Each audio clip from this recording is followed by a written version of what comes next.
დღეს ირაკლი კობახიძე უნგრეთში კონსერვატიული პოლიტიკური მოქმედების კონფერენციაზე სიტყვით გამოვა. ქართული მხარე ისაუბრებს, როგორ იცავს ქართული საზოგადოება და მთავრობა იმ ღირებულებებს, რომელიც მრავალი საუკუნეა ჩვენი განუყოფელი ნაწილია.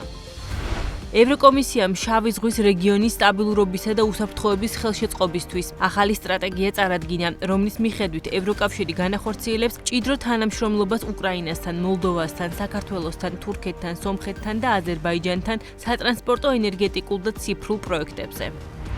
გერმანია უკრაინას 5 მილიარდი ევროს ოდენობის სამხედრო დახმარებას გამოუყოფს. შეთანხმებას უკრაინის და გერმანიის თავდაცვის მინისტრებმა ხელი ბერლინში მოაწერეს. სერგეი ლავროვი მარკო რუბიოს რუსეთ-უკრაინის მოლაპარაკებების შემდეგი რაუნდისთვის კონკრეტული წინადადებების მომზადების შესახებ ესაუბრა. რუბიომ ხაზი გაუსვა ტრამპის მიზანს უკრაინის კონფლიქტის სწრაფ დასრულებასთან დაკავშირებით.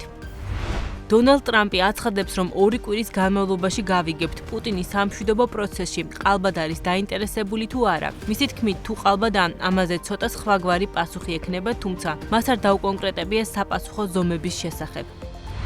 ისრაელში 7 ოქტომბრის თავდასხმიდან 600 დღის გასვლა მასშტაბური დემონსტრაციით აღნიშნეს. ჰამასის მძევლების გათავისუფლების მოთხოვნით სხვადასხვა ქალაქში მიმდინარე პროტესტს 10,000-ობით ადამიანი შეუერთდა.